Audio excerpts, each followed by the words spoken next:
In the opening scene, a little girl named Lainey runs across a quiet farmland, playfully collecting apples. Among a pile of rotten ones, she spots a single fresh apple and proudly takes it home to her mom, Jessica. But Jessica rolls her eyes. Lainey's been hoarding apples that always end up uneaten. Jessica is a single mother raising 2 kids, Lainey and her younger brother Mason, in her late grandmother's old farmhouse, miles away from anyone. Life hasn't been kind to her. She's a recovering addict trying to rebuild her life and planning to move out soon for a fresh start. As she packs up, Jessica tosses food into her car and starts clearing out the pantry. The house is so old that the pantry door can't open from the inside, so she props it open with a brick. While cleaning, she finds her grandmother's old Bible, a small reminder of faith, and decides to keep it. But the brick slips. Slowly, the door swings shut, trapping her inside. Jessica calls for Lainey to open it, but the little girl isn't strong enough to turn the rusted knob. Jessica bangs and kicks the door,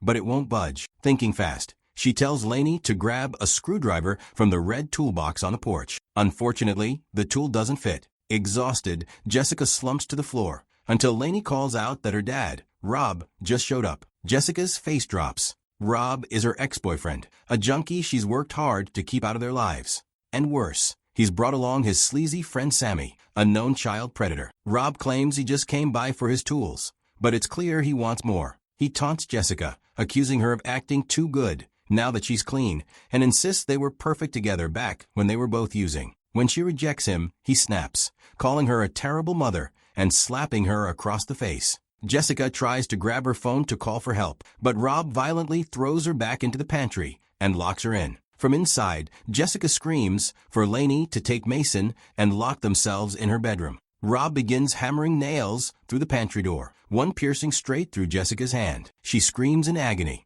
Outside, she overhears Sammy offering to watch the kids for Rob, making Jessica beg and plead for him to stay away from them. Rob ignores her, tossing a packet of drugs into the pantry before sneering, "You'll come crawling back when you need this." Then silence. The sound of the front door slamming shut. They're gone. Jessica wraps her bleeding hand with napkins, her breathing shaky. Hours pass until small footsteps echo down the stairs. It's Lainey. The little girl innocently asks why her mom is playing in the pantry, explaining that the door's been nailed shut. Jessica urges her to lock the front door, though it's unclear if Lainey even knows how. Soon after, Lainey admits she can't find her mom's phone. Scared to be alone, she refuses to go to the bathroom and eventually pees near the pantry door, apologizing through tears. As time drags on, Lainey starts crying that she's hungry, but every bit of food is packed in the car, whose keys Rob took. The only thing left in the house are a few jars of Grandma's homemade apple butter and a bottle of liquor. Jessica pours some apple butter onto a plate and slides it through the narrow crack under the pantry door so Lainey can eat, asking her to make sure baby Mason gets some too. When night falls, Jessica curls up on the cold pantry floor, exhaustion weighing her down. On the other side of the door, Lainey lies right next to her, too scared to sleep alone. By morning, Jessica feeds her children more apple butter, her hand wound now red and swollen. She tells Lainey to bring her something strong and metal, hoping to use it as a tool to break free. But the little girl doesn't quite understand, bringing back random household items. Frustration takes over, and Jessica snaps, yelling at her before instantly apologizing when she hears her daughter's soft sobs. Moments later, Lainey returns holding a screwdriver she found outside. Hope flickers in Jessica's eyes. Despite her bleeding hand, she starts chipping away at the floor tiles, determined to dig her way out. But that fragile hope shatters when Lainey suddenly whispers, "Mommy's back." Jessica freezes. Sammy, the convicted predator, is inside the house. Panicked, she orders Lainey to grab Mason and lock themselves in the upstairs bedroom. Moments later, Sammy approaches the pantry door, his tone chillingly calm. He taunts Jessica, saying he's owed Lainey because Rob owes him money. He then heads upstairs to find the children. Thinking fast, Jessica yells that she has Rob's meth stash and will trade it for her freedom. Sammy takes the bait but refuses to open the door, saying he can't risk crossing Rob. Desperate, Jessica changes tactics, claiming she's injured and can barely move. She tells him he has to reach deep inside to grab the drugs. The moment his arm slides through, she drives the screwdriver straight through his hand, hammering it deeper with a brick and trapping him in place.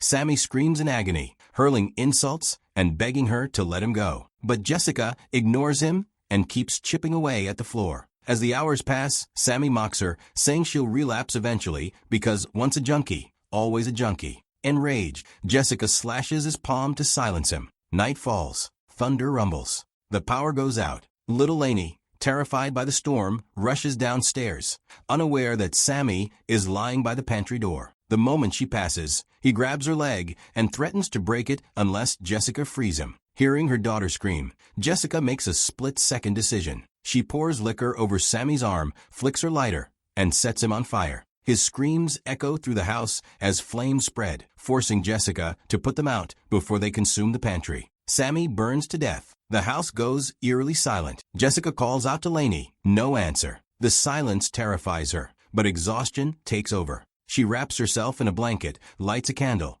and drifts into a restless sleep. The next morning, she wakes up and calls for her daughter again. Still nothing. Her spirit begins to crumble. In despair, she opens the packet of meth, almost giving in, but stops when her eyes land on her grandmother's Bible. Inside, she finds dollar bills tucked between the pages, each marking passages about faith, endurance, and strength. She also finds an old handwritten note, a secret family recipe for apple butter. Tears fill her eyes at the gesture, but frustration takes over. She throws the Bible toward the wooden cross hanging on the wall, breaking it in two. As she goes to pick it up, Jessica notices something, water dripping from a ceiling. She pulls at the damp wood, realizing it's soft and weak from rot. Hope returns. She checks Sammy's body. He's dead. She yanks the screwdriver free from his hand and starts tearing at the ceiling. Eventually, she creates a hole big enough to climb through, crawling up into the upstairs bathroom. The hallway is littered with apples. Lainey must have tried to bring food to her. Jessica runs to the locked bedroom and breaks the door open. The room is a mess. Under a mound of blankets lies a still shape. Her heart sinks as she pulls the covers back one layer at a time until she sees them. Lainey and Mason alive, just asleep. The kids wake up hungry, so Jessica takes them downstairs, grabbing the keys to Sammy's motorcycle on the way. Outside, the storm is still howling. Rob had taken her car keys, but maybe, just maybe, the car isn't locked. She rushes out into the pouring rain, clutching her kids close, only to find every door locked tight. With no other option, she smashes a window with a brick, grabbing what food she can before hurrying everyone back inside. But as they run through the muddy yard, Lainey drops her box of animal crackers.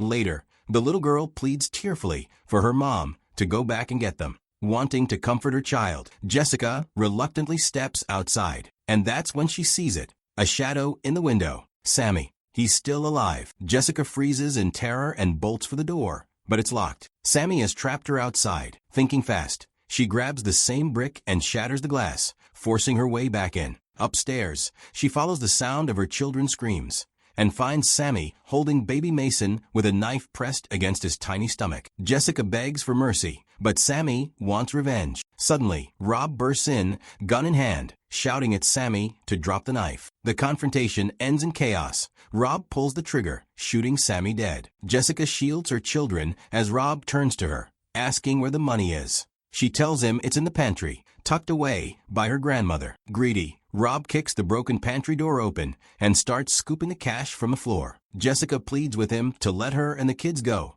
but he smirks, saying he just wants his old partner back. He demands that she use drugs with him, insisting it'll be like the good old days. Realizing how unstable he is, Jessica plays along. She tells him she'll join him, but first, he should grab the rest of the food from the car. When he steps outside, she quickly spreads apple butter on some bread, hiding the meth inside the sandwich. When Rob returns, drenched and grinning, he's convinced Jessica is giving in. He scarfs down the sandwich eagerly, then sets up the drugs. They move to the living room, so the kids won't see. Rob injects himself first, sighing with relief, the high hitting fast. Jessica hesitates, pretending to stall. His patience snaps. He points the gun at her, forcing her to tie her arm and inject. But as he tries to push her, his body starts to twitch. The meth she mixed in is taking over. Jessica watches as Rob starts hyperventilating, stumbling across the floor. She reveals the truth. I put it in your sandwich. His eyes widen in fury.